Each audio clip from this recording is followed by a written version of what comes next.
Hi, everyone. Before we get going, we want to let everyone know that today's daily briefing show is dedicated to one of our Real Vision subscribers. His name is Bill Stowe. Now, the reason why we picked Bill is because a few weeks ago, we rebooted the Essential tier on Real Vision, as many of you know, with new content and a massive discount to just $99 a year, which we were pretty pleased about. But Bill wrote us and complained. He said he was a premium subscriber rather, and asked why he wasn't getting the discount too. So we sat around and we thought about it and realized that he was right. It was probably unfair. So from today, we are reducing the price of the Plus tier to just $400 a year and the Pro tier to $2,599 a year. These discounts are available for the next 2 weeks only. The offer ends on October 31st, Halloween. Spooky day it is. And that's all thanks to Bill, who took the time to write in and, of course, be a part of our community. So we appreciate you, Bill. This one's for you. All right, let's get cracking. With me today is on the Daily Briefing is Dave Floyd, founder of Aspen Trading. And we are going to be tackling the question, how do you trade this rally? How do you trade this volatility? Maybe is the better way to put it. Dave, great to see you. Yeah, likewise, Maggie. Thanks for having me on. Yeah, for trader types like yourself, I know that these are kind of exciting times, even though they can feel a little gut wrenching for the rest of us, because you take a very technical, tactical approach to trading. And I want to make our way through a couple of markets, but feel like we have to start with stocks. S&P 500 up 2.5% today. Big move for the Nasdaq as well, up over 3. Did you trade this rally today, Dave? Not really. The rally basically, came right on the opening, shot right up, and then we moved sideways the rest of the day. So, absent me being long out of the gate, I didn't have anything. At least in terms of participating in the rally, I do have a position on. I'm basically short a strangle, which we can discuss a little bit with in terms of the S&Ps. But I got to tell you, yes, there's a lot of volatility in the market. There are trading opportunities. And just so you know, it's just as gut wrenching for people who trade short term like myself as it is for the longer term investors. Price action's price action. It's always, keeping you on your toes.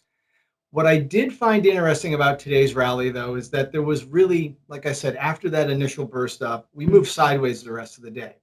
I'm not reading too much into it, but there was just not a lot of pushing and pulling on either way. So, meaning higher or lower. I mean, hence, of course, I'm stating the obvious by moving sideways, but there wasn't any unusual volume, unusual options activity that, or unusual levels that we were hitting that gives us any clue as to where we're going to go tomorrow. I mean, it's a coin toss, really, on some level because of what we're seeing. It's headline driven, price action driven. Levels give way and everybody panics to one side of the boat. The levels give way and they panic to the other side of the boat. So it can be a nightmare for some. It can be, a gift for others.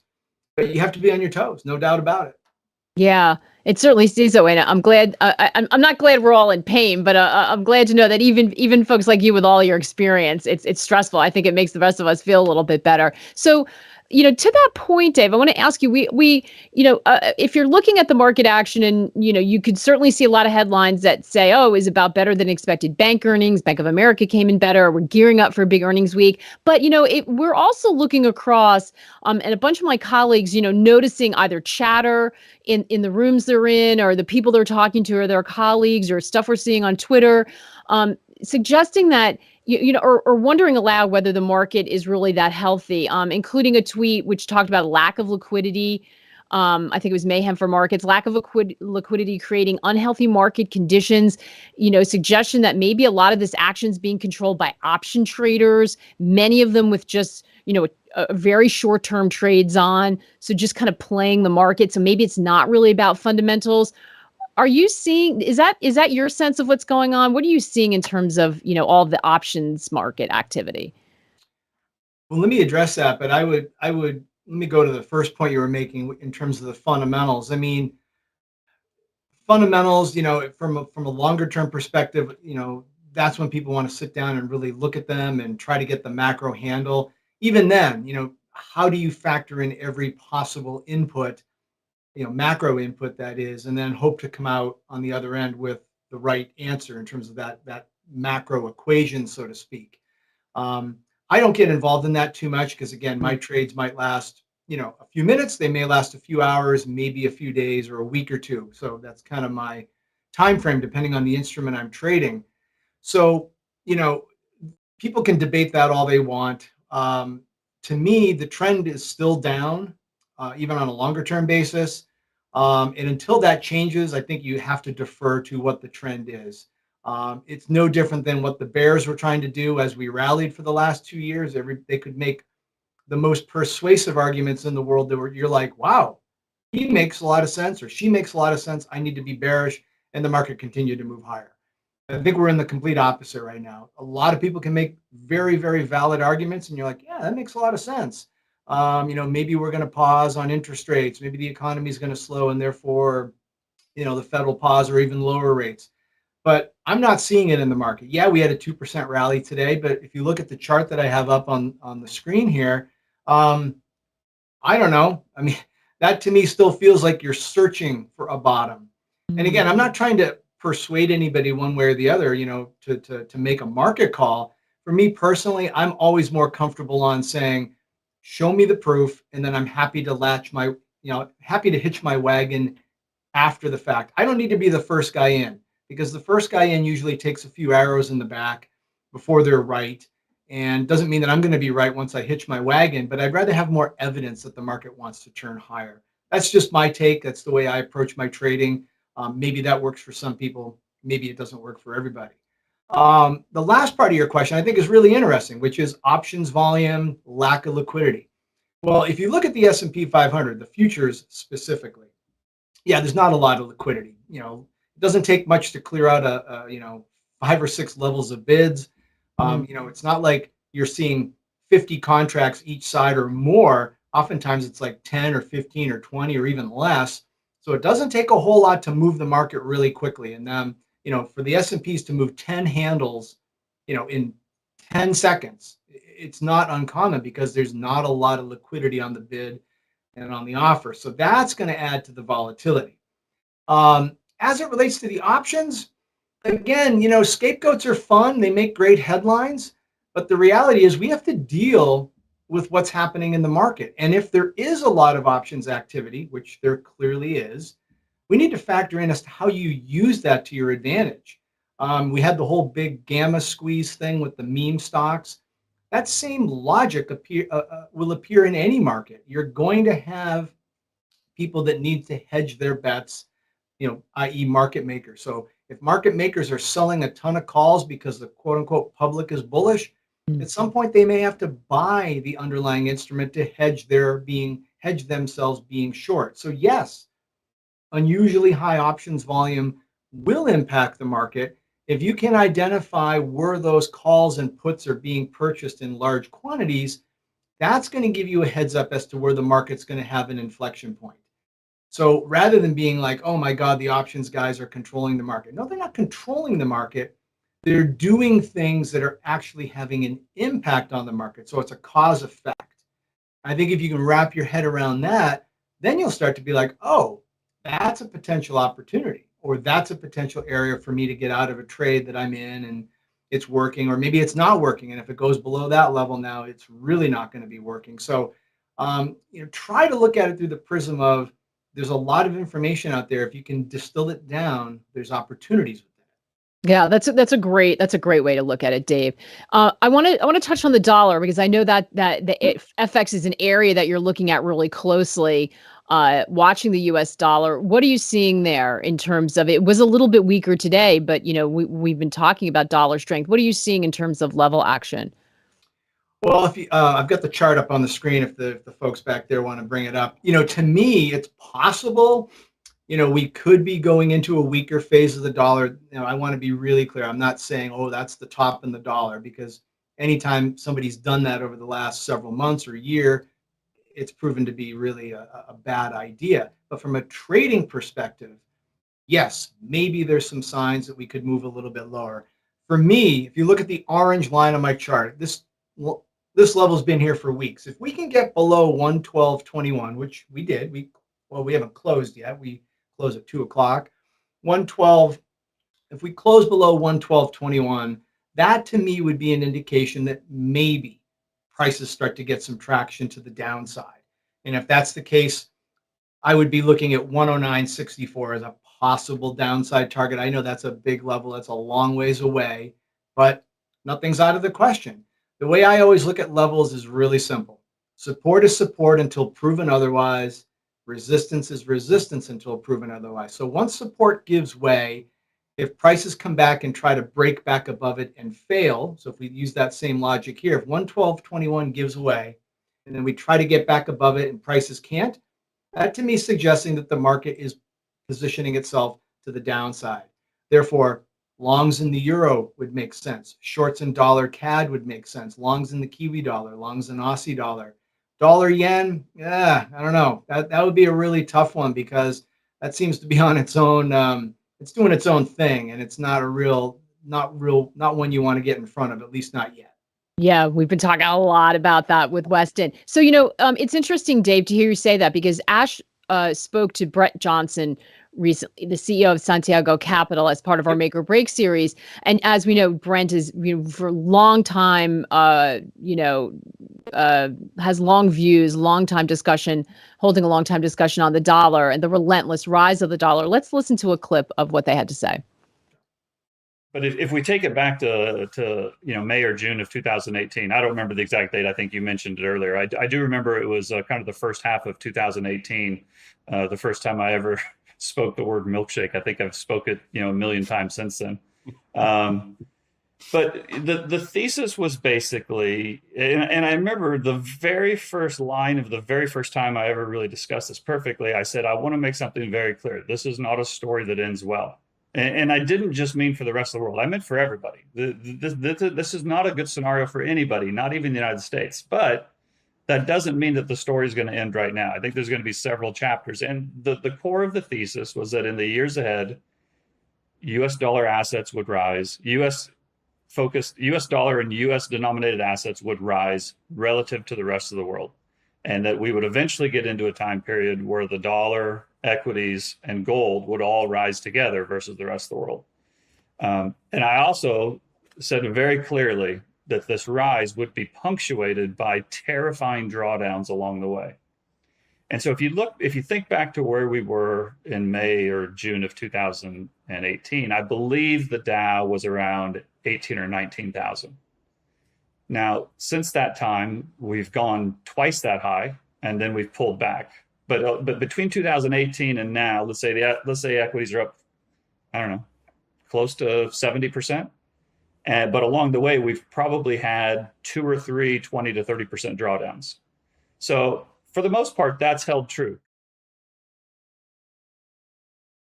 And that entire interview is on our website, as well as an explainer that Roger did, in case you're not familiar with Brent's dollar milkshake theory, and sort of the problems around an ever strengthening dollar. Definitely worth checking out both of them. So, Dave, I think it's great to get your thoughts on this because so in the Real Vision Academy, you have an entire section on how to identify trends. And I think this is where people get really hung up because they're looking for the turn, right? They're trying to time that big turn in the market or the start of a new trend. So if we look at that dollar action, it sounds like you're saying seems like a short-term weakness in what is still a longer term or longer trend of dollar strength. Is that how you're viewing it? And how can you tell the difference between that sort of short-term move and the longer move? Because even Brent says in that piece, like they can be terrifyingly intense moves. How do you know the difference? Well, I think a lot of it really depends on what your time frame is, first of all, because if I say the trend is up, the natural retort that you need to have for me is like, well, on what time frame? You know, for the next, is it based on the next year or, the next 20 minutes? So until you kind of define where you are on your trading duration, answering or asking a very generic question of what the trend is, it's not there's not enough information there. So Brent is obviously on one side of the spectrum. He's got a very bigger macro term view, and I'm on the other end of the spectrum. Neither's wrong or right, neither's better or worse. They're just different. So I would say that Brent's view right now from a technical perspective remains fully intact. The dollar index is clearly moving higher. no reason to discount that at this point in time. The chart that I have up here happens to be a 4-hour chart, so obviously slightly lower time frame, one that's more geared towards swing trading. And swing trading, for those that don't know what that is, trade that may last several days or several weeks. That's your expected duration to be in the trade. So based on that, I'm looking at this chart and going, it looks like the trend is starting to move lower. Now you could say, well, hey, Dave, it's been moving up since early August and it's still up. You are correct, but I'm not really concerned about what happened in August. I'm kind of concerned about what's happening right now. The trend is starting to move lower, again, from a swing trading perspective. And then when I add on to that a catalyst, which you always need to get into a trade, I need a price level to break that gives me an indication that the market is turning the momentum in the opposite direction as well. It's kind of like the confirming signal. So in this case, 112.21. Now, if I was a day trader of currencies, which I think is rather hard, just for the record, probably not the best market to day trade, I might be looking at a 10-minute chart. And I'm looking again at the trend. What's the path of prices? Are they moving upwards and to the right or down and to the left? That's the essence of defining a trend. But you first have to define what's your time frame. Am I a long-term investor, swing trader, or intraday day trader? Yeah, that makes a lot of sense. So Dave, we have a question, and if any of you have questions, go ahead and drop them in the YouTube chat, in our comments section. Remember, the live chat's still not working on the website, or you can put them on Twitter with the hashtag AskRV. So Michael C asking, I know Dave is a bond guy. His thoughts. What are you looking at when it comes to bonds? I wish I had I'm going to say a U.S. thought. Treasury is what he's asking about. Yeah, I love trading 10-year notes. They are a good market to trade. They're very liquid. I like the way they trade because they are very stair-stepping, kind of methodical, as opposed to the S&Ps, which is kind of like trading something that's on meth, I guess, for lack of a better term. But right now, I got nothing on 10-year notes. I mean, again, it's kind of like the S&Ps. Do you want to be the first guy or first gal to buy the bottom? I don't, because that hasn't worked at all. Here's what I would say to Michael, and here's what I'm saying to myself, because I would love to make a trade in the 10-year notes. 111.20. That's that green dotted line. In fact, I'll expand this a little bit so it kind of pops a little bit more on the screens. Anything above 11.20 where we hold, because remember what I said, resistance is resistance until proven otherwise. If we get above 111.20, hold, I might be inclined to be a buyer, depending on what else is happening in the market at that point in time. And if that's the case, we're probably going towards 112.16, which is that next level there, the orange dotted line. And again, that would be, you guessed it, resistance until proven otherwise. So I haven't done anything in notes for weeks, in fact, months actually. But man, I'd love to get back in the saddle. But you could also say, well, why haven't you been shorting? Well, there just hasn't been a lot of levels to get around, at least for me. But that's what I'm seeing in notes right now. Hopefully that helps, Michael. People have been talking about the fact that, the biggest bear market in bonds and you just can't get any interest in them. I mean, it's just talk about, lack of liquidity. It really seems to be extreme in that market, Dave. Yeah. Well, it may not even be lack of liquidity per se. It's kind of lack of interest in doing anything with them. And I'll be honest, it's one of the shortcomings I have as a trader. And I think most traders have this, is that you have a hard time saying, I want to short this market because it's down so much. Now, I know that's a really stupid, perverse argument, but the way our brains are wired, we're not wired to look at that. We're wired to look at that and go, I already missed the party. Why am I showing up now? But maybe if we break to new lows, you have to grin and bear it at that point. Right now, though, I'm not doing that. I'm waiting to see if we actually start to move higher. Yeah. Great question from Sir Nodes or Nudes. Dave, what are the must-have charts that you review every day before trading? It's a great question. Yeah, I mean, well, quite honestly, they should be the markets that you're trading. I only trade a handful of markets, S&P 500, 10-year notes, and a handful of currency pairs. That's all I look at. And I think for you, it needs to be the same thing. It doesn't have to be the same set of markets. I'm not suggesting that at all. But maybe you're a guy who likes to trade Tesla. Great. You better have a chart of Tesla up. And then you better define the time frame that you want to be trading that on. Those are the two things you have to ask yourself. I'm a huge, huge proponent of less is more. I don't think most people can trade more than a handful of markets with any degree of effectiveness. It's just not really possible. You have to become intimate with the price action in the market you trade, because if you don't really have a built-in edge. It's kind of like showing up at the party and going, I don't know anybody here, and trying to engage in a conversation. It's going to be really hard. Whereas if you know this group of people and you go to the party, it's easy to slide right in and mingle, so to speak.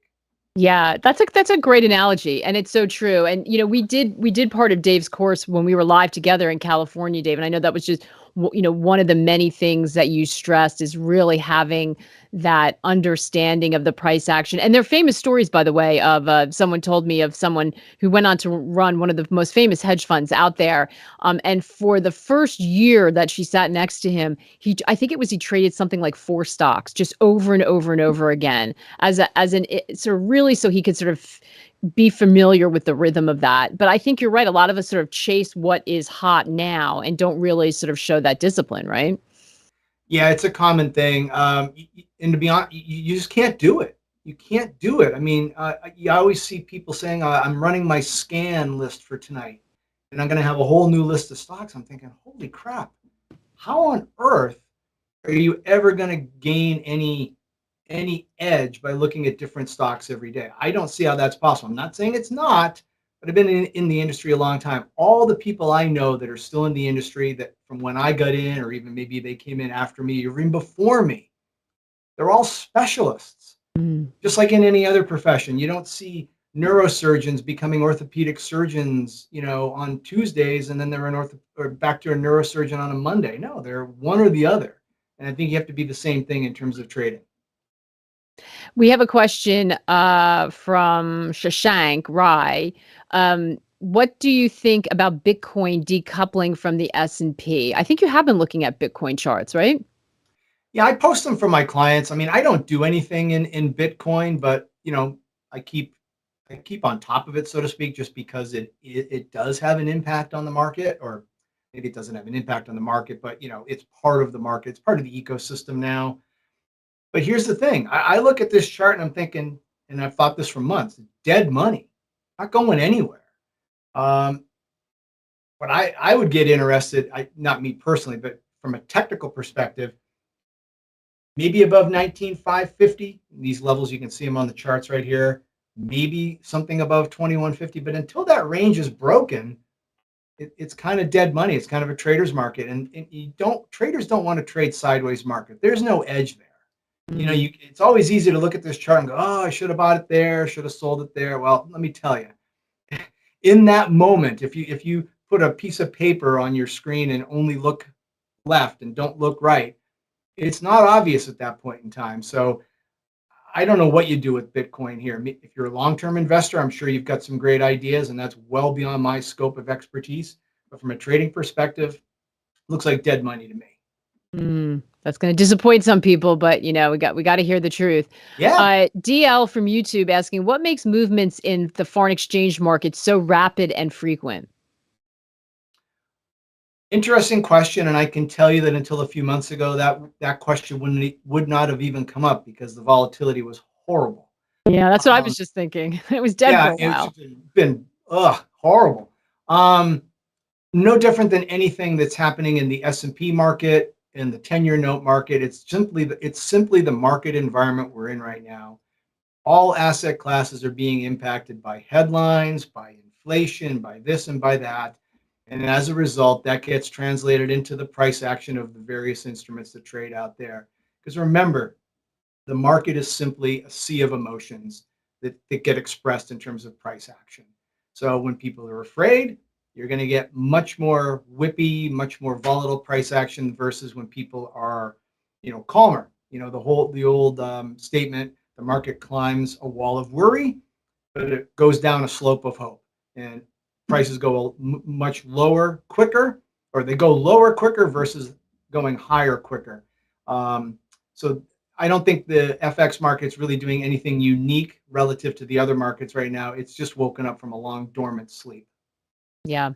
And we have this extraordinary situation And if you haven't, DL, check out some of Weston Nakamura's stuff that he's been pointing out, that you in this extraordinary period where not only are you in a different interest rate regime, but you in some cases have central banks and governments kind of fighting each other with contradictory policy, which is and the currencies are caught right in the crosshairs of that.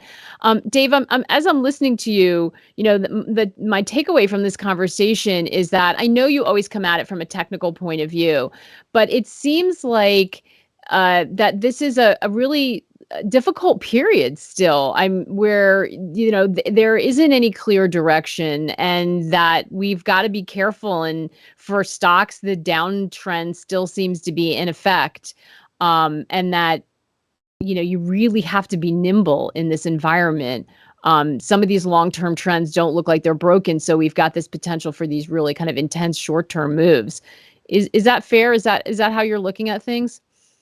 I think so. I mean, you're right. I mean, I try to keep myself compartmentalized to price action only, try to keep the opinions at bay, because that doesn't usually serve me very well on an intraday or a swing trading basis, and nor should it, because it's a time frame disconnect, so to speak.